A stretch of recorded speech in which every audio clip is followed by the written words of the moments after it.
안녕하세요. 경기도에 살고 있는 30대 중반 여성입니다. 요즘 저는 아이가 크는 모습을 보는 행복으로 살고 있어요. 20대 때는 돈 주고도 살 수 없는 경험에 대해 잘 알지 못했거든요. 그런데 아이 낳고 키워보니 그 의미를 좀 알 것 같아요. 저는 단언컨대 제 인생에서 제일 잘한 일이 제 아들을 낳은 거라고 생각해요. 그래서 저는 소중한 아들을 지켜주기 위해 열심히 살고 있어요. 하지만 아이의 아빠라는 인간은 눈꽃만큼도 아이를 생각하지 않았죠. 사람들은 보통 이혼했다고 하면 꼭 아이가 있는지 물어보는 것 같아요. 저도 아이가 없을 때 이혼했어야지 라는 말을 참 많이 들어왔죠. 그런데 엄마가 되어보니까 아이가 곧 제가 살아야 할 이유가 됐어요. 아이 덕분에 저는 이혼하고 혼자가 아니라 둘이 되어 버틸 수 있었죠. 그런데 양육권이고 친권이고 다 필요 없다던 전 시댁과 전 남편이 뻔뻔하게도 얼마 전 제게 터무니없는 말을 하더군요. 제가 아이에게서 할머니랑 아빠를 뺏었다고 주장했죠. 나중에 아이가 자라고 그 인간이 늙어서 병들면 혹시나 아빠라고 찾아올까봐 벌써부터 겁도 나네요. 절대 그럴 만한 자격이 없는 사람이거든요.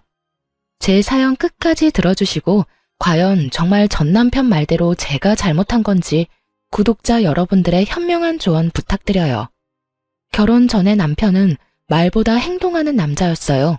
젊은 시절 남자친구들처럼 허황된 사탕발림을 하는 것보다 어른스러웠고 적극적인 행동으로 저를 챙겨줬던 사람이었죠.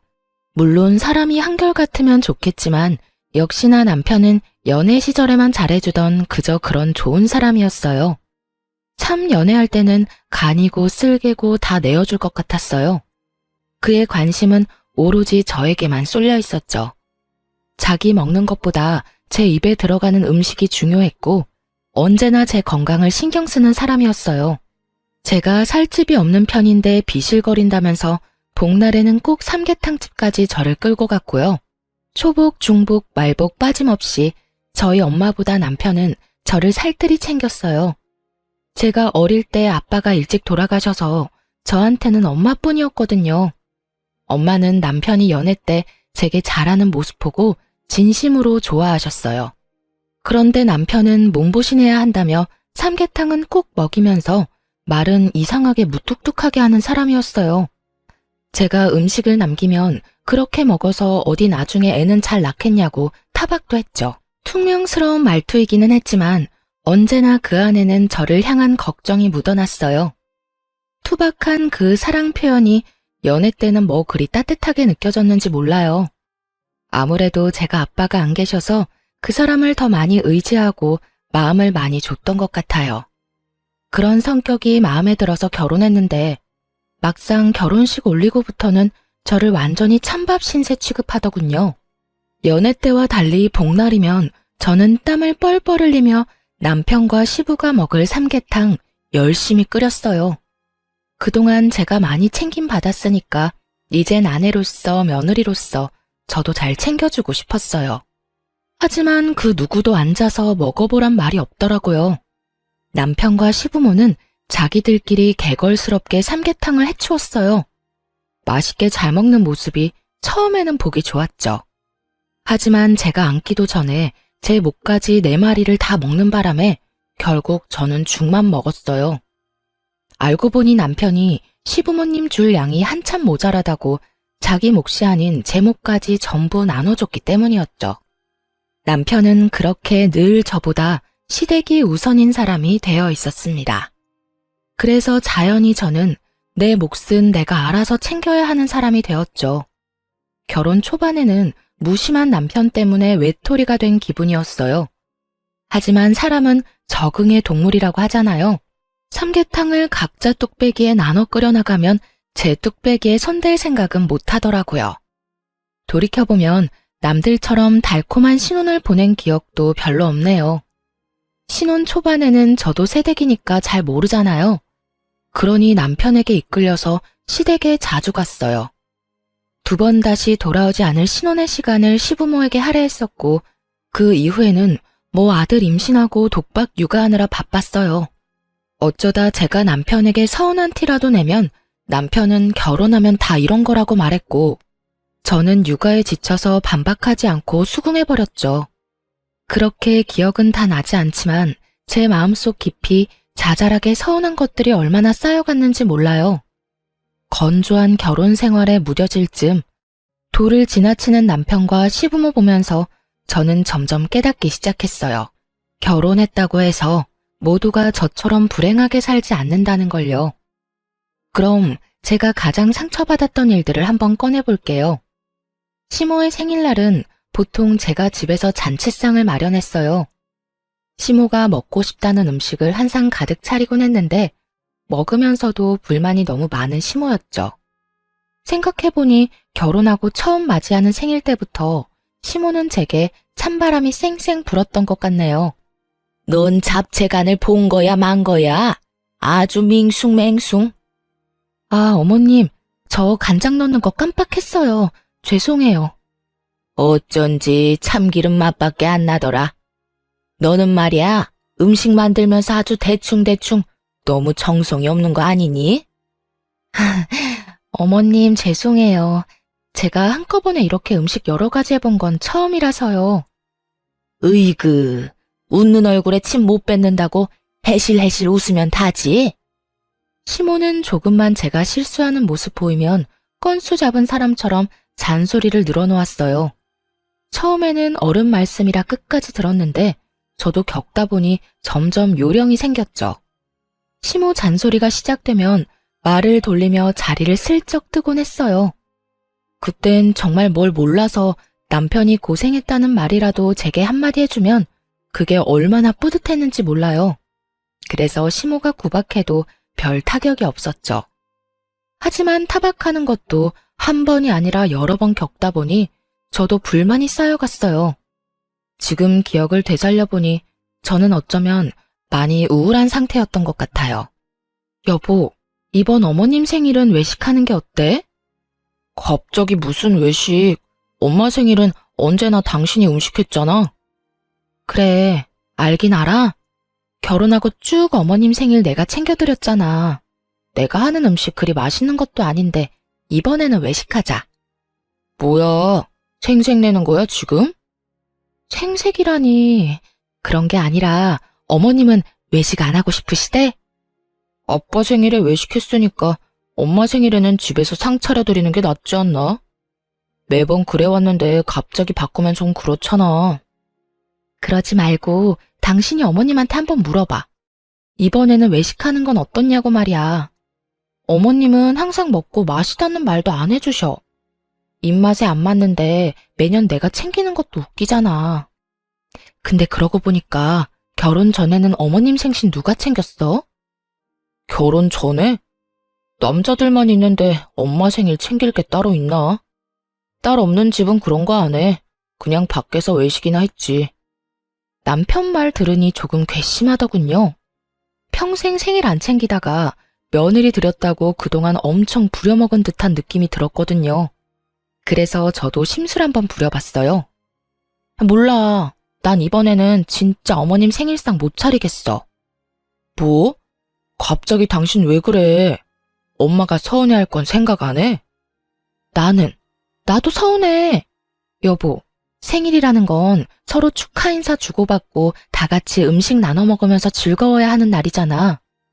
그런데 아무리 내 생일은 아니라지만 항상 어머님 생일 때마다 나 혼자만 음식하랴 설거지하랴 동분서주하잖아. 밥도 제대로 못 먹고 굶는 건 알아? 그렇다고 해서 내가 노력한 만큼 칭찬받는 것도 아니고 말이야. 이 음식은 어떻고 저 음식은 어떻고 어머님은 항상 혼내기만 하셨어. 그러니까 올해는 나 진짜 안 하고 싶어. 아니 그리고 입맛에 안 맞는데 왜 굳이 내가 차리는 생일상을 고집해? 입맛에 좀 안 맞더라도 생일상 받으면서 분위기 내는 거지. 넌 1년에 한 번뿐인 날인데 꼭 그렇게 말하고 싶냐? 아빠 생일까지 챙기면 몰라. 엄마 생일만 그렇게 하는 거잖아. 말을 그렇게 한다고? 그럼 당신은 우리 엄마 생일 때 뭐 했는데? 내가 치사해서 진짜 이 말까지는 안 하려고 했는데 우리 엄마 생일 때는 현금 드리는 거 말고 한 게 없잖아. 아이씨, 그래 해. 외식으로 해. 그리고 남자랑 여자랑 같아? 며느리랑 사이가 같냐고. 남편은 자기가 불리할 때면 그렇게 꼭 큰 소리 쳤어요. 결혼 전에는 전혀 드러내지 않았던 가부장적인 면모를 한껏 드러냈죠. 그럼 뭐 식당은 내가 알아볼까? 됐어. 내가 알아볼 테니까 당신은 신경 꺼. 비록 남편이 제 서운함은 알아주지 않았지만 항상 칭찬은 못 받고 욕만 먹는 시모의 생일상을 더 이상 안 차려도 돼서 너무 기뻤어요. 그래서인지 남편의 신경 끄라는 말도 기분이 하나도 나쁘지 않았죠. 그렇게 시모 생일이 다가왔고 남편은 정말 비싼 고급 한우집을 예약했더라고요. 남편이 비록 제게는 툴툴거렸지만 시모에겐 제가 더 이상 욕먹지 않도록 준비를 단단히 한 줄 알았어요. 제가 차린 생일상 대신 남편이 비싸고 맛있는 소고기를 쏘는 거구나 싶었죠. 그땐 바보같이 왜 남편을 그렇게 좋게 바라보려고 무진장 애썼는지 모르겠어요. 결혼하고 그런 식당을 가본 적이 손에 꼽혔어서 저는 괜히 설렜어요. 시부모와 점심 약속을 했었기에 당연히 유치원에 있는 아들을 일찍 데리러 갈 줄 알았어요. 그런데 남편은 싫다고 정색을 하더군요. 시모 생일 기념자리니까 당연히 손주가 있는 게 맞잖아요. 훈이 지금 딱 데리러 가면 되겠다. 훈이는 왜? 왜긴 왜야. 할머니 생일이잖아. 설마 데리고 갈 생각 아니었어? 굳이? 그냥 우리끼리 먹으면 되잖아. 아니, 어머님 생신인데 하나뿐인 손주 있으면 더 좋잖아. 아, 번거롭게 뭐하러 그래. 우리 엄마는 아들인 나만 있으면 돼. 알겠어. 솔직히 말해서 제가 아들 소고기를 먹을 기회라고 데리러 가자는 게 아니라 시부모님이 손주 보고 싶어 할까봐 데리고 가자는 거잖아요. 남편이 너무 정색하니 민망하고 묘한 기분이 들었어요. 아들 유치원까지 데리러 가는 게 귀찮은 건지 아니면 식당에서 아이가 밥 투정 부릴까봐 그러는 건지 남편의 마음을 알 수 없었죠. 그냥 저녁에 아이 맛있는 밥 해줘야지 생각하고 말았어요. 그런데 식당 가서 남편이 제게 이렇게 귓속말을 하더라고요. 엄마 생일이니까 우리는 맛만 보자. 아무래도 여기 가격이 좀 있잖아. 4명 다 먹으면 감당 못해.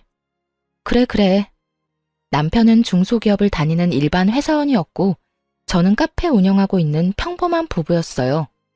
부부 수입이 모자라서 막 허덕이는 것도 아니었지만 거기가 워낙 비싼 식당이니 그렇게 말할 수 있다 생각했어요. 하지만 저는 입이 짧아서 엄청 많이 먹는 것도 아닌데 한편으로는 내가 먹으면 얼마나 먹는다고 그러지 싶었어요. 그래도 그냥 좋은 게 좋은 거라고 그날은 시모만 맛있게 잘 먹으면 된다 생각했어요. 남편이 시킨 화려한 부위별 소고기가 나오고 직원이 굽고 있는데 시모는 또 잊지 않고 제게 잔소리하더군요. 만나서 꼭 저를 한 번은 혼내야 성이 차는지 언제나 그냥 넘어가는 법이 없었죠. 아들, 넌 어쩜 결혼 후에 더 수척해 보인다. 예, 너 우리 아들 밥 잘 안 해 먹이니? 결혼하고 얼굴 멀쩡한 꼴을 못 봤다. 가장의 얼굴이 이렇게 푸석해도 되겠니? 아니요, 남편 삼시세끼 너무 잘해 먹이고 있는걸요? 요즘 야근하느라 얼굴은 조금 수척해 보이긴 하는데 저 사람 살은 결혼 전보다 더 쪘어요, 어머님. 그러니까 너무 걱정 마세요. 저희는 맞벌이 부부인데 시모 눈에는 언제나 자기 아들만 가장으로 보였나 봐요.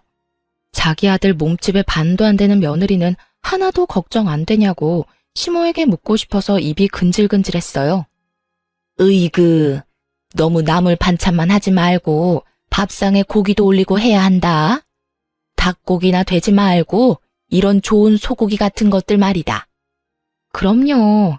그리고 이 사람 고기 없으면 밥도 잘 안 먹어요.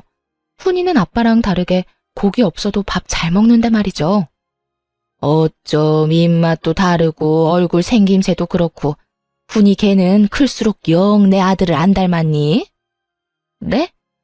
뭐 내 아들 안 닮았으면 널 많이 닮은 거겠지. 저는 시모가 헛소리해도 생일이고 좋은 날이라서 그냥 참았어요. 게다가 결혼하고 몇 년 만에 시모 생일상에서 해방된 기념일이었고요. 그런데 시모는 생일상 안 차렸다고 속으로 저를 벼르고 있었나 봐요. 직원이 잘 구운 소고기 부위별로 하나씩 접시에 올려주자 시모가 기다렸다는 듯이 제 접시에 놓인 고기까지 홀랑 가져갔거든요. 우리 며느리는 채식주의자라 고기 잘 안 먹어요. 그러고는 남편 접시에 제 고기를 올려주더라고요. 제가 더 놀랐던 건 시모의 몰상식한 행동을 모른 척하며 좋다고 맛있게 먹는 남편이었어요. 엄마, 정말 맛있어요. 어서 드세요. 나 챙기지 말고요. 으이그, 엄마가 안 챙기면 누가 널 챙겨? 얼른 먹어, 우리 예쁜 아들. 저는 그 광경을 보고 입맛이 뚝 떨어졌습니다. 그런 황당한 경우는 처음 겪어서 잠깐 넋이 나가 있었죠. 소고기를 그렇게나 많이 주문했는데 제가 고기 한 점 먹는 게 그렇게나 아까웠을까요? 아니면 생일상 안 차렸다고 벌이라도 주고 싶었던 걸까요? 그런데 시부도 다 봤으면서 역시 본인 식사에 집중하느라 앞에서 뭔 일이 일어나도 상관없어 보였어요.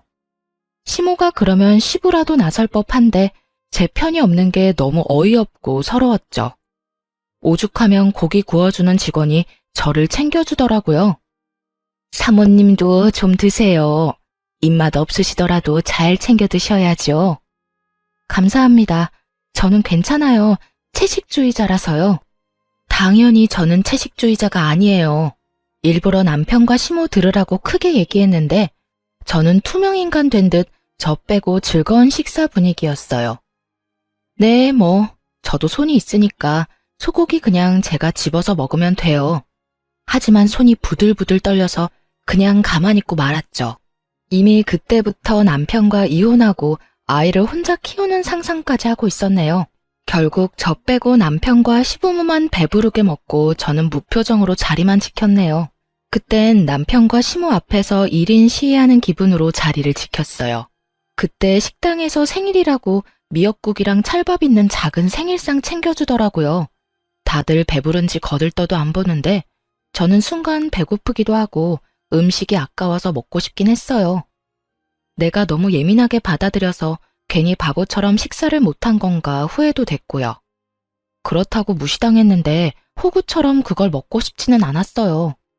그런데 미역국을 두고 시모가 아무도 안 먹어서 아깝다고 말하자 눈치 없는 남편이 그걸 저한테 먹으라며 내미는 거 있죠? 당신 미역국 좋아하잖아. 당신이 먹으면 되겠네. 얼마나 잘 먹었으면 트림까지 하는데 꼴 보기 싫어 죽는 줄 알았습니다. 왜 소고기는 먹어보라는 말 한마디 없다가 공짜 미역국은 보자마자 제게 먹으라 하는 건지 너무 얄미웠어요. 네가 먹으라고 하면 내가 먹을 줄 알아? 속으로 그러고 있는데 남편이 제 쪽으로 생일 밥상을 밀었어요. 그러자 시모가 다급하게 제 팔을 붙잡더라고요. 저는 수저를 들지도 않았는데 말이죠. 아, 생일상은 생일인 사람이 먹어야지. 엄마 배부르다면서요. 아니야, 나 먹으라고 식당에서 줬는데 먹어야지. 오늘은 내 생일이잖아. 시모 배불러서 미치겠다며 소화제 찾을 때는 언제고 갑자기 욕심을 부리더라고요.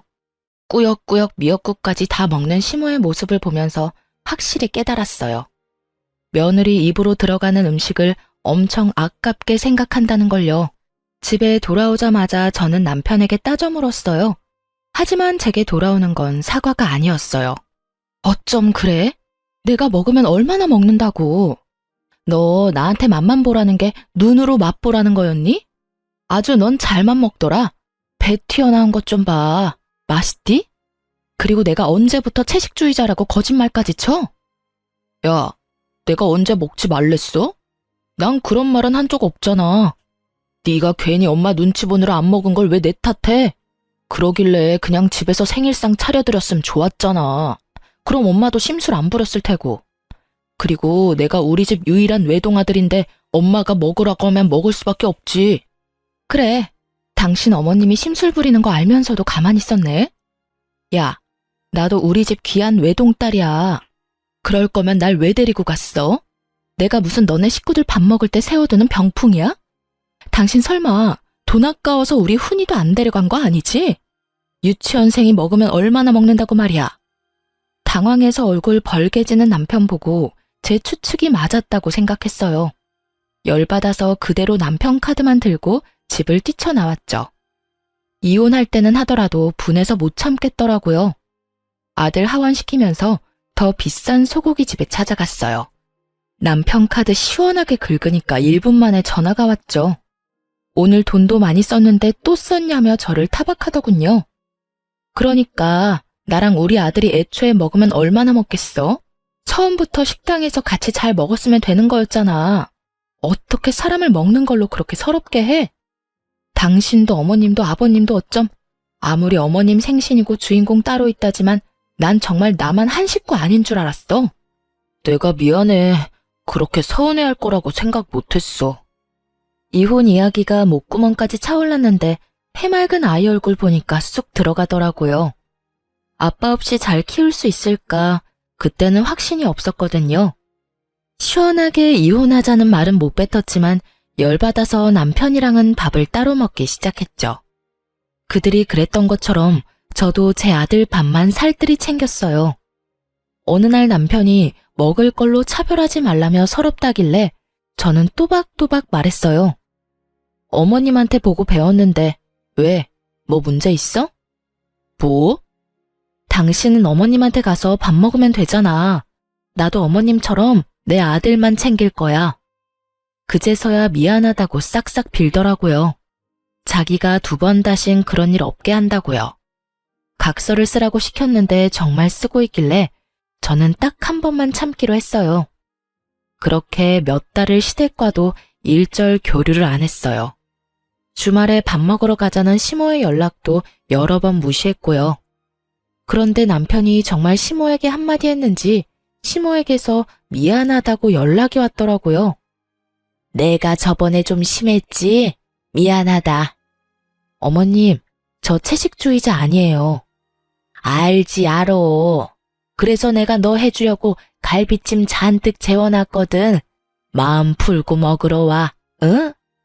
갈비찜 때문에 시댁에 간 거는 아니었고 이혼하지 않는 이상 얼굴 보고 살아야 하니까 응어리는 풀자 하는 마음으로 갔어요. 시모가 막상 저를 마주하면 또 늘 하던 것처럼 잔소리하며 눈치라도 줄 줄 알았는데 엄청 조용하더군요. 남편에게 확실히 뭘 듣기는 들었는지 시모는 저뿐만 아니라 손주까지 엄청 챙겼어요.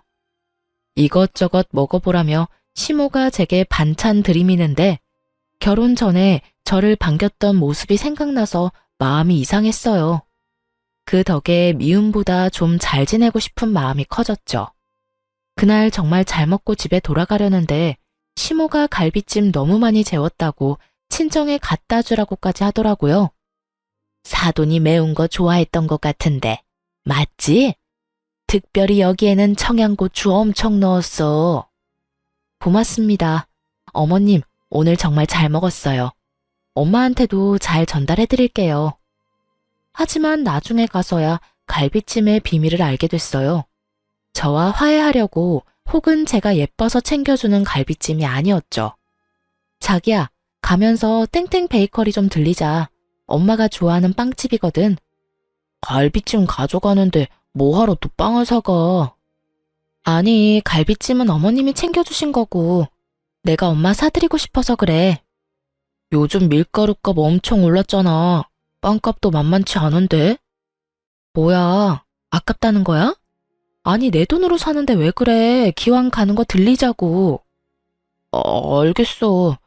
그런데 밀가루 값도 값이지만 이번에 장모님 아파트 값도 정말 많이 올랐더라. 뭐? 뉴스 못 봤어? 그쪽 동네 다 올랐다고 뉴스 떠서 내가 검색해 봤었거든. 그래? 엄마가 말 안 해서 몰랐어. 아무리 뉴스가 떴다지만 처갓집 아파트 시세를 몰래 검색해 봤다는 게 참 정 떨어지더라고요. 사실 그 전에 밀가루값 얘기할 때부터 신경이 거슬렸죠. 그럼 갈비찜 갖다 드리면서 아파트 값이 얼마나 올랐는지 장모님한테 물어봐. 아무리 모녀지간이라도 다 말할 수는 없어. 아, 그러니까 갈비찜 드리면서 자연스럽게 물어봐야지. 뭐래? 근데 당신 장모님 집 비밀번호는 알아? 요즘은 본가 비밀번호도 모르는 사람 많더라. 그런데 미리미리 그런 것도 알아놔야 해. 오늘 가면서 장모님 집 비밀번호도 체크해보자. 장모님 명의로 돼 있기는 하지만 결국 당신 거잖아. 가만히 있어봐. 비밀번호는 당신만 알고 있을 게 아니라 사위인 나도 알고 있어야 하겠네. 딸이랑 공유하는 것도 이해가 안 가는데 사위인 당신이 왜 장모님 집 비밀번호를 알려고 해? 그야 우리 결혼했으니까 한 가족이잖아. 당신 설마 나 의심해? 아니 의심이고 뭐고 너무 이상하잖아. 아니 장모님 연세도 있는데 혹시 모르잖아. 도어락뿐만 아니라 이참에 장모님 통장 비밀번호도 미리미리 체크해둬. 요즘 돌연사나 교통사고도 많은데 갑자기 훅 가시면 어떡해? 남편의 말을 듣다 보니 어처구니가 없었어요. 저 말들이 저만 이상하게 느껴지나요? 여러분이 보셨을 때 어떻게 느껴지는지 정말 궁금하네요. 저는 남편의 말에 참지 못하고 꽥 소리를 지르고 말았어요. 당신 미쳤어? 재수없는 말을 뭐 그렇게 아무렇지 않게 내뱉어? 깜짝이야. 왜 소리를 지르고 난리야? 뭐가? 그리고 우리 엄마 아파트가 왜 내 아파트야? 그거 우리 엄마 거야. 내가 가질 생각 전혀 없거든? 아, 그럼 당신 논리대로 나는 어머님 아버님한테 현관 비밀번호랑 통장 비밀번호 다 공유해달라고 하면 되는 거지? 뭐? 당신이 알아서 뭐하게? 그러니까 내 말이 딱 그거야. 네가 우리 엄마 비밀번호는 알아서 뭐하게? 아니, 장모님은 혼자시잖아. 친정 가는 길 내내 문홀리의 남편과 말싸움을 하느라 신경이 곤두섰죠.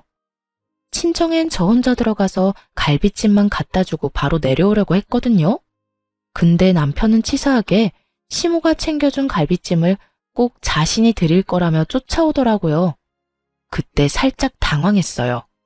설마 이러려고 시모가 갈비찜 챙겨준 건가 싶었죠. 제가 초인종을 누르자 남편은 한 번 더 친정 도어락 비밀번호를 모르냐고 묻더군요. 사실 엄마 집 비밀번호 알고는 있었어요. 그런데 남편이 옆에서 빤히 보길래 거부감 들더군요. 아무리 내 남편이라 해도 그 상황에는 그랬어요. 그날 어찌저찌 엄마한테 갈비찜 가져다 드리고 넘어갔어요. 남편에게 다시는 그 얘기 꺼내지 말라고 분명히 경고했죠. 그런데 남편은 계속해서 정신 못 차리고 결국 선을 제대로 넘더라고요. 장모님 갈비찜은 잘 드셨을라나? 맞다. 엄마가 잘 먹었다고 전해달랬는데 깜빡했어. 통 가져가라고 연락 왔었는데 일이 바빠서 답장을 못했네. 내가 가지러 갈까? 당신이? 왜? 나 퇴근하는 방향이 어차피 같잖아. 그럼 그래줄래? 엄마한테 내가 미리 전화해 놓을게. 아니야, 내가 들릴 때 전화 드리지 뭐. 아무 생각 없이 남편한테 맡겼는데 일이 터지고야 말았어요. 수진아, 그게 정말 네 생각이니? 엄마 뭐가? 남편은 몸이 안 좋아서 다음에 오라는 엄마 말을 듣지 않고 걱정된다고 굳이 집에 찾아온다고 했대요. 그러더니 편하게 누워 계시라고 엄마한테 집 비밀번호를 문자로 넣어달라고 했다네요. 엄마는 직접 열어주겠다고 편하게 벨 누르라고 말했는데 남편은 그럴 필요 없다고 계속 비밀번호를 달라고 고집을 피웠대요. 아무리 사위라지만 엄마도 느낌이 좋지는 않았나 봐요. 엄마가 끝까지 비밀번호 안 알려주셨는데 남편은 벼랑간 시모랑 같이 나타났다고 하네요. 시모는 지나가다가 아들 차 얻어 탔는데 그 김에 사돈한테 인사하러 왔다고 말했고요. 시모는 엄마가 괜찮다고 거절했는데 부담스럽게 죽까지 끓여준다며 안방에 누워있으라 했대요. 그런데 엄마가 안방에 누워있는데 밖에서 계속 찰칵찰칵 사진 찍는 소리가 계속 들리더래요. 슬쩍 나가보니까 남편이 말도 없이 친정집 내부를 찍고 있었던 거예요. 아니 자네 지금 뭐 하나? 장모님 별거 아니니까 신경 쓰지 마시고 방에서 쉬고 계세요. 어머, 내 집 사진을 찍는데 내가 신경을 어떻게 안 쓰나? 그냥 부동산에 문의하려고 찍는 거예요. 무슨 문의를? 남편과 시모는 그때부터 몸도 좋지 않은 엄마를 앉혀놓고 말 같지도 않은 말을 했더라고요. 지금 최고점일 때 아파트 팔고 하나뿐인 외동딸 서포트 하라고요. 친정아빠도 안 계시는데 믿을 구석이라곤 엄마밖에 없지 않냐면서요. 그러곤 친정엄마께 미리 죽을 날 받아놓은 사람 대하듯 어느 은행에 돈이 얼마나 들어있는지 은행별로 비밀번호도 다 정리해서 제게 다 알려주라 했다네요. 둘이서 아주 작정한 듯 엄마의 혼을 쏙 빠뜨려 놓고 가버린 거죠. 그것뿐인 줄 아니? 한서방이 나한테 깔끔한 신축으로 월세방 얻어주겠대. 아파트 시세 올랐을 때 팔라는데 어찌나 불편한지 모르겠더라. 내가 멀쩡한 내 집 두고 갑자기 어딜 가니? 사돈도 합세해서 다 딸 위한 거라 하는데 너 정말 엄마가 아파트 팔았으면 좋겠어? 요즘 너희 생활 어렵니? 내가 모르는 무슨 일이라도 있는 거야? 엄마 그거 절대로 내 생각 아니야. 내가 지금 집으로 갈게요. 이게 무슨 일이라니. 갑자기 들이닥쳐서는. 통화하는 내내 친정엄마는 갑작스런 상황에 놀라고 속상해서 오셨어요. 저는 남편에 이어 시모까지 왜 자꾸 애먼 엄마 아파트에 눈독을 들이는지 정말 환장하겠더라고요. 급하게 아이를 데리고 친정에 갔어요. 그런데 어린 제 아들이 엄마 집 문 앞에서 하는 말에 저는 그만 다리에 힘이 풀려서 주저앉고 말았어요. 엄마, 할머니가 꼭 비밀번호 외워오랬어. 숫자 놀이 한다고 했어. 어? 푸나, 혹시 어떤 할머니? 아빠 할머니가 엄마 할머니 비밀번호 가르쳐 달랬어. 저희 아이는 아직 어려서 외할머니를 엄마 할머니라 불렀고 친할머니를 아빠 할머니라고 불렀어요. 무슨 속셈인지는 몰라도 시모가 어린 손주한테 외할머니 집 비밀번호를 외워오라고 시킨 거예요. 그때부터 눈앞에 보이는 게 없어지더라고요. 집주인이 멀쩡히 있는데 몰래 사진까지 찍고 그놈의 현관 비밀번호 알아내서 뭐 어쩌려고 그렇게까지 하는 건지 도대체 무슨 짓을 벌이려고 그러는지 소름이 끼치기 시작했죠. 시모에게 전화를 걸어서 따지니 시모는 태연한 목소리로 말했어요. 어머님, 혹시 우리 훈이한테 저희 엄마 집 비밀번호 알아오라 했어요? 아이고, 네가 물로 터져서 그랬지. 갈비찜 해줬으면 그걸로 해결했어야지. 너네 엄마 아파트값 엄청 올랐잖아. 엄마 죽고 물려받으면 늦어. 아파트 똥값 된다 너. 그 아파트는 지금 그만큼 올랐을 때 얼른 팔아야 해. 부동산에 얼른 내놓고 리모델링 한 적이 있어서 그런지 다른 호수보다 깔끔하니까 더 얹어서 내놓아도 충분히 팔릴 거야. 내가 이미 내놓은 집들 다 보고 왔어. 지금 제정신으로 하시는 말씀인가요? 떡줄 사람 생각도 안 하는데 뭐 하는 짓이에요, 이게? 그럼 내가 제정신이지 치매라도 걸렸을까봐? 차라리 치매 걸린 거였으면 좋겠네요. 보통 사람의 머리로는 할 수 없는 일이에요, 지금. 너 시어미한테 어디서 그런 막말을 하냐? 그럼 뭐, 내가 우리 엄마한테 상처 준 사람한테 곱게 말할 거라 기대했어요? 당신 아들이랑은 이혼이에요. 더 생각할 것도 없어요. 이 지경까지 오기 전에 진작 했어야 했는데 누굴 탓하겠어요. 예, 이혼이라니 안 된다. 수화기 너머로 애걸복걸 매달리더라고요. 저는 못 들은 척 전화를 끊어버렸죠. 엄마의 아파트를 탐내고 있는 남편과 시모, 제가 뭘 어떻게 그들을 더 보듬겠어요? 단번에 이혼 결심이 서더라고요. 아니나 다를까 남편놈은 아니란 반응이더군요. 아니, 그때 아파트값 올랐다고 엄마한테 말하니까 어차피 나중에 그 아파트는 외동인 당신 거라잖아. 그래서 나도 그렇겠다 싶었지. 근데 엄마 말로는 지금부터 관리해서 팔아야 한다잖아. 기껏 갈비찜에서도 먹이고 장모님 갖다 주고 했는데 돌아오는 게 아무것도 없으니까 엄마도 나도 많이 답답했어. 솔직히 장모님 월세도 내가 내드리려고 했는데 무조건 싫다고 하시니까 나도 이젠 섭섭하다. 나조차고 이러는 거 아니잖아. 우리 부부를 위해서잖아. 아주 미쳤구나. 너도 네 엄마도. 이거 지금 죄 짓는 거야. 부들부들 거리는 손으로 남편 뺨을 시원하게 갈기고 짐 싸서 친정에 갔어요. 엄마는 걱정스러운 눈빛으로 이게 다 남편이 없어서 그들이 얕잡아 본 것 같다고 하더라고요. 말년에 이런 추잡한 꼴까지 다 겪는다며 가슴을 퍽퍽 치며 한탄하셨어요. 너무 비참하고 죄송하더라고요. 제가 결혼을 잘못해서 피해를 끼쳤잖아요. 얼른 이혼할 거니까 걱정 마시라고 엄마에게 단단히 일러뒀어요. 이건 아빠의 부재가 문제가 아니라 남편과 시모가 이상한 거라고 말이죠. 당연히 엄마 역시 제 잘못 아니라며 저를 다독이셨고 정신 차리는 대로 엄마랑 친한 변호사 이모한테 전화를 걸었어요. 제가 이혼 소송을 걸겠다고 말했더니 그들은 아주 천하태평이더군요. 붙잡을 때는 언제고 또 다르게 머리 굴렀나 봐요. 서로 머리 복잡하게 소송으로 질질 끌지 말고 깔끔하게 네가 내 아들한테 5천만 원만 줘라. 그럼 네 아들 양육권이랑 친권 우리가 다 포기해 줄 테니 내 아들도 새 출발은 해야 하지 않겠니? 겨우 별것도 아닌 것 가지고 예민해하는 너나 네 엄마 때문에 지금 우리도 피해보는 거잖아. 가족끼리 비밀번호 공유하는 게 뭐가 어때서? 그리고 내가 아파트 팔아서 놔달라고 했냐? 너 가지라고 떠먹여줘도 왜 받아먹질 못해? 정말 그거면 돼요? 5천만 원? 당신이 말해봐. 당신 5천만 원 주면 훈이 안 볼 자신 있어? 나도 엄마 의견이랑 똑같아. 솔직히 애는 엄마가 알아서 키우면 되는 거 아닌가? 그리고 예전부터 의심 가던 거지만 훈이 나랑 너무 안 닮은 것 같아. 나만 그렇게 생각하는 게 아니라 우리 가족 다 그렇게 생각해. 그거에 대해선 아무것도 묻지 않을 테니까 깔끔하게 5천만 원만 줘. 뭐? 그래, 5천만 원 줄게. 역시 너란 인간 부성애고 뭐고 없구나. 저는 5천 원짜리 지폐를 남편놈 얼굴에 그리고 10,000원짜리 지폐를 시모 얼굴에 차례로 던졌어요.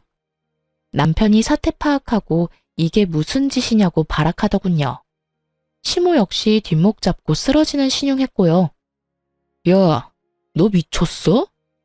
어머나, 이게 교양업계 무슨 짓이야? 감히 누구 얼굴에 돈을 던져? 왜? 기분 나빠요? 나랑 우리 엄마 그리고 훈이까지 우습게 알길래 나도 당신들 우습게 알고 있다고 보여주는 거야. 그리고 훈이가 누구 닮아서 유제품 알러지가 있는데 감히 우리 훈이를 그딴 식으로 언급을 해? 유제품 알러지는 훈한 거잖아. 그래, 너 덜 맞았구나. 저번에 맞은 뺨으로 충분하지 않지? 저는 친자검사 해봐야겠다며 남편에게 머리털 내놓으라고 머리채를 붙잡고 마구 흔들어줬어요. 그만해. 아프다고 진짜. 너 나 대머리 되면 책임질 거야? 시모는 본인 아들 머리통 흔드는 장면 보고 아주 개거품 물었어요. 그래서 활용점정으로 남편놈 얼굴 뺨 마지막으로 한 번 더 날려줬네요. 겨우 그 몇 대 맞은 생채기랑 제가 겪고 있는 고통이랑 비교할 수 있을까요? 지켜보던 시부는 결혼을 잘못했다면서 혀를 끌끌 차고 나가더군요. 그러니까요. 제가 결혼을 한참 잘못했네요. 아드님한테 이렇게 하자가 있을 줄 몰랐거든요. 야, 너 이참에 이마에 써붙이고 다니는 게 어때? 나는 하자가 있습니다. 하고 말이야. 그리고 댁들도요. 하자의 원인이 다 부모한테 있는 거 아니겠어요? 아유, 저 독한 것 말하는 것 좀 봐. 예, 친정 재산 좀 나눠 가지면 어디 덧나냐? 꼭 그렇게 못되게 굴어야겠어? 어차피 늙은 친정엄마 나중에 아프면 딸이 모셔야 할 거고 그때 되면 내 아들이 장모님 뒷바라지 다 할 텐데 말이다. 도대체 넌 왜 이렇게까지 발작하는 건지 도무지 이해가 안 돼서 그래. 아니 아파트 비쌀 때 팔아서 이익 남기면 너도 좋고 너희 엄마도 좋은 거잖아. 그건 우리 엄마가 알아서 하실 일이고요. 왜 당신들 뱃속 채울 궁리를 우리 엄마 아파트로 하냐고요. 그럼 내가 당신들 재산 죽기 전에 미리 나눠 가지자고 달려들면 가만 있을 거예요? 당신 아들을 위해서? 뭐? 이게 감히 뭘 넘보려고 해? 그러니까요. 열받죠? 왜 역지사지 입장 바꿔서 생각 못 하세요? 내가 댁내 아들 새 출발은 꿈도 못 꾸게 해줄게요. 네가 무슨 수로? 내 아들은 내가 있으니까 걱정 마라. 넌 네 아들이나 신경 써. 친권, 양육권 다 가지려면 얼른 5천만 원이나 준비하라고. 시모가 하는 행동을 봐선 누가 보면 정말 제 아들이 친손주가 아닌 줄 알겠더라고요. 배 아파서 대를 이을 핏줄 낳아줬더니 홀대하는 건 뭔가요? 자기 아들 대를 끊고 싶은 건가 싶었어요. 곧바로 저는 엄마 친구인 변호사 이모를 통해서 남편에게 이혼 소송을 걸었습니다. 그런데 누가 봐도 소송이 제 쪽으로 유리해지자 남편은 갑자기 손이 발이 되도록 싹싹 빌었어요. 제발 이혼은 하지 말자고 눈물 콧물 흘리더군요. 하지만 이혼하지 말자는 이유도 결국 저와 아들 때문이 아니라 양육비의 위자료까지 어지간히 혼자 감당하기 싫어서 그런 거였어요. 그래서 남편이 더 괘씸하게 느껴졌죠. 우리 훈이 생각해서 이러지 말자. 어? 이혼이라니 애가 아직 3살인데. 훈이 생각했으면 정말 네가 그랬으면 안 됐지. 할머니라는 인간은 애한테 외할머니 비밀번호 알아오라 하질 않나. 아빠라는 놈은 친자식인지 의심간다 하질 않나. 야, 이미 엎질러진 물이야. 너랑 내가 회복될 것 같아? 아니, 절대. 그리고 너랑 네 부모 소름 끼쳐서 내가 너랑 더 이상 어떻게 살겠니? 아픈 우리 엄마 누워있는데 집 사진 찍고 싶디? 그게 네 집이야? 꿈도 야무지다. 어디 감히 멀쩡히 살아있는 장모님 아파트를 탐내? 자기야, 내가 진짜 잘못했어. 엄마가 그러자고 해서 내가 휩쓸린 거야. 전부 내 의견이 아니었다고. 가증스러운 사과하지 마. 받아줄 생각 없으니까. 그냥 너는 지금껏 그랬던 것처럼 계속 그렇게 네 엄마한테 휩쓸려서 살아. 그게 네가 받을 벌이니까. 나 돈 없어. 월급 얼마나 한다고 양육비까지 받으려 해 정말? 그래, 본심은 꼭 나중에 마지막에 나온다니까. 뻔뻔하게 바짓가랑이 붙잡는 남편놈 냉정하게 내치고 떠났어요. 저는 더 이상 그 가증스러운 악어의 눈물에 속는 바보가 아니었으니까요.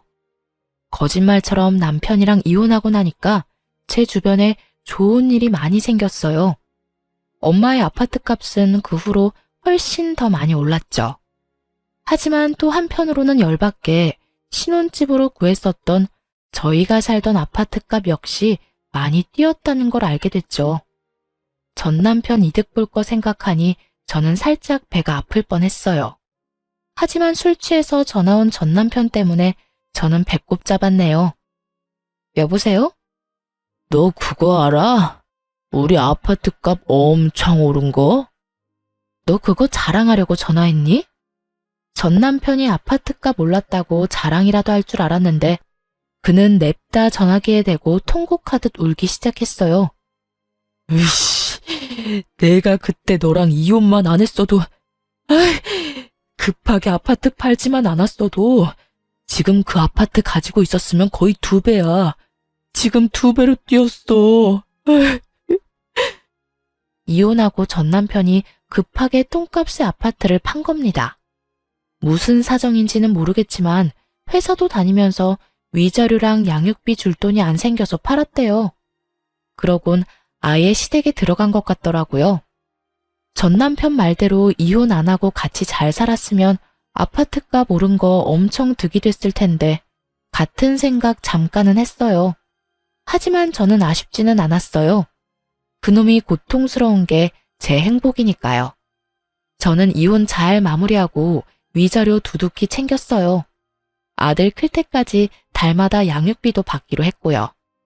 그런데 이혼한 지 얼마 안 됐을 때 전 남편과 전 시집에서 다시 연락이 왔었죠.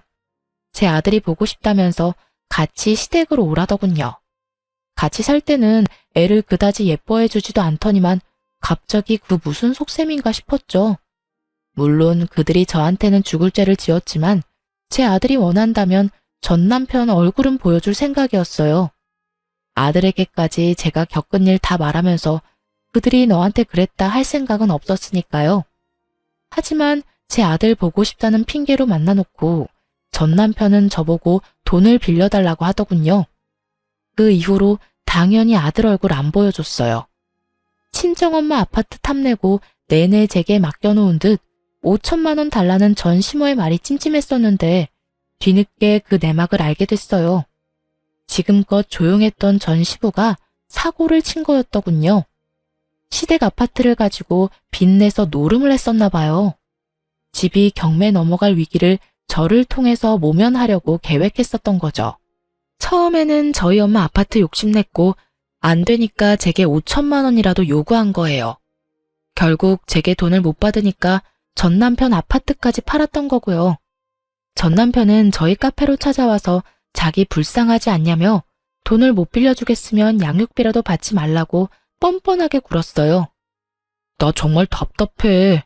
그 좁아터진 오피스텔에 부모님까지 모시느라. 그건 네 사정이고 이번 달 양육비나 똑바로 입금해. 너 이렇게 장사 잘 되는데 정말 나 모르는 척 할 거야? 네가 뭔데? 나야 훈이 아빠지. 그래, 너 훈이 아빠지. 그러니까 양육비 입금 제대로 하라고. 전 남편은 제 단호한 태도에 할 말을 잃었는지 아님 카페 손님들이 쳐다봐서 창피했던 건지 더 이상 아무런 말도 못하더라고요. 그렇게 저는 자연스럽게 전 남편이라는 존재를 잊고 살아가고 있었어요. 기존에 차렸던 카페도 다 정리하고 새 출발을 하려고 했죠. 다름 아니라 저희 엄마가 아파트값 절정에 올랐을 때 파셨거든요. 엄마가 건물을 운 좋게 잘 샀는데 남자 잘못 만나서 이혼한 딸 뭐가 예쁘다고 가엾다면서 방 하나 내주셨어요. 정확히 말하자면 건물의 2자리를 통째로 내주셨죠. 이미 리모델링 공사까지 다 마친 3층짜리 건물이었는데 현재 3층에 엄마 사시고 2층에는 저랑 아들이 살고 있고 1층에는 제 카페를 새롭게 열었어요. 그런데 또 정말 우연하게도 제 가게에 시모가 왔더라고요. 악연이 참 끈질기죠. 전 시모가 카페에 자주 다니고 하는 사람은 아닌데 친구들 따라서 우연히 들른 거였죠. 네가 왜 여기 있냐? 네 카페는 어디다 팔아먹고? 알고 온 거예요? 아님 모르고 찾아온 거예요? 내가 뭘 너 여기 있는지 어떻게 알고 오겠어? 웃기는 애네 정말. 정신 차려라. 내가 너 여기 있는 거 알았더라면 아마 꼴 보기 싫어서 안 왔겠지. 꼴 보기 싫은 건 피차 일반이네요. 여기 사장은 어딨냐? 너 손님한테 이딴 식으로 해도 돼? 난 네 카페 사라졌길래 어디서 뭘 하나 싶었는데 일이 잘 안 풀리나 보지? 하긴 요즘 땅값이며 월세가 많이 올랐으니까 여기서는 뭐 알바하는 거니? 내 아들 인생 망치더니 잘된 꼴이다. 전 시모는 제가 무슨 대답도 꺼내기 전에 혼자 신나서 상상의 나래를 펼치더군요. 얘들아, 와서 내 며느리 꼴 좀 봐라. 이혼하고 카페 쫄딱 망해서 여기서 알바나 하고 있네. 게다가 전 시모는 자기 친구들이랑 왔는지 갑자기 친구들을 제 앞으로 불러 모아서 대놓고 제 흉을 보기 시작했죠. 그때 알바생이 사장님이라고 부르자 전 시모는 용케 다시 카페 열었냐고 비웃었어요. 그래봤자 다 은행빚 아니냐고요. 그래서 제발 정신 차리라고 한마디 해줬어요. 원래 하던 카페는 월세라서 그냥 정리했죠. 여기는 저희 엄마 건물이에요. 하나뿐인 딸이라서 월세도 안 받겠다고 하시네요. 어쩌죠? 저는 누구처럼 인생 망하지 않고 이렇게 카페도 새로 열고 누구보다 잘 살고 있네요. 뭐? 여기가 정말 아니, 너네 엄마 건물이라고? 엄마 아파트 값이 그 이후로 더 올랐거든요. 나중에 엄마가 이 건물 통째로 물려주신다는데 덕분에 저 건물주 되게 생겼잖아요. 근데 전 남편 통해서 들었는데 남편분이 사고 거하게 쳤다면서요? 집은 경매 넘어갔는데 아직 카페 오고 그럴 여유가 남아있으신가 봐요? 그 자식은 그걸 또 왜 말을 해서? 어머 순자야, 너 집 경매 넘어갔어? 어머, 그럴 리가 있니? 나 급한 일이 생겨서 먼저 가볼게. 꽤 치장하고 나타났길래 집안 사정 괜찮아진 줄 알았더니 그것도 아니었나 봐요. 창피한 건 아는지 자기 친구들 두고 쌩하고 도망가더라고요. 그 친구들은 괜히 제게 궁금한 게 많은지 이것저것 물었어요. 저는 뭐 아무리 악연이라지만 제 입을 또 굳이 더럽히기 싫어서 그냥 몇 가지만 대답해주고 입 다물었네요. 그랬더니 그냥 그 사람들도 더 이상 묻지 않고 제게 고생 많았다며 음료랑 빵을 잔뜩 팔아주고 갔어요. 아니나 다를까 전 남편에게서 연락이 왔어요. 솔직히 먼저 연락 올 거라고 예상은 했어요. 그는 양육권이랑 친권 5천만 원에 포기한다고 다 필요 없다 해놓고 갑자기 태세 전환을 했죠. 그리고 엄마 건물이라고 밝힌 이유 저도 나름대로 있었답니다. 장모님 건물 샀다며? 뭐? 그럴 거였으면 이혼 사유가 전혀 맞지 않잖아. 장모님도 다 내 탓해놓고 결국 아파트 팔 생각이었던 거지. 네가 괜히 예민해서 훈이한테서 아빠랑 친할머니, 친할아버지를 뺏은 거야. 뭐라는 거야? 먼저 양육권 친권 타령하면서 5천만 원 들먹인 게 누구더라? 됐고, 이제 나도 훈이 아빠 자리를 다시 되찾을 거야. 나도 내 권리를 찾아야지. 권리라. 당신 훈이 아빠로서 자격을 찾고 싶은 거야? 아님 우리 엄마 건물이 또 탐나서 그러는 거야? 뭐, 난 너만 좋다면 재결합 생각하고 있어. 훈이 생각해서라도 그게 좋은 거니까. 미친놈. 뭐? 너 양육비 4개월이나 밀렸어. 번호 바꾸고 잠수 타더니 이제서야 연락이 되네? 알지? 계속 밀어봐 어디. 여보. 여보 같은 소리 한다. 야, 네가 정말 훈이 생각한다면 돈 열심히 벌어서 양육비 보내면 되는 거야.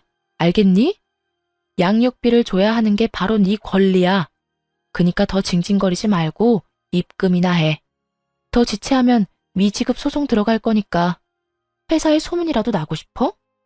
본인한테 남은 거라곤 회사밖에 없어서 그런지 회사 이야기 꺼내니 바로 깨갱하더군요. 참 부성애라는 게 모든 사람한테 있는 건 아닌가 봐요. 친자식 아닌 것 같다고 상처 줄 때는 언제고 아들을 가지고 끝까지 어떻게 해보려고 하는 꼴이 우스웠죠. 그리고 결혼 후든 이혼 후든 왜 장모님의 재산을 탐내는지 도무지 제 상식적인 선에서는 이해가 안 됐고요. 사실 아들이 상처받을까봐 전 남편과 전 시댁 이야기를 저는 평생 가슴에 품고 안 꺼내리라 생각했어요. 하지만 아들이 컸을 때 혹시라도 그들에 의해 피해보지 않게끔 이젠 잘 정리해서 설명해주는 게 필요하겠다 싶어요. 왜 그런 사람들 많잖아요.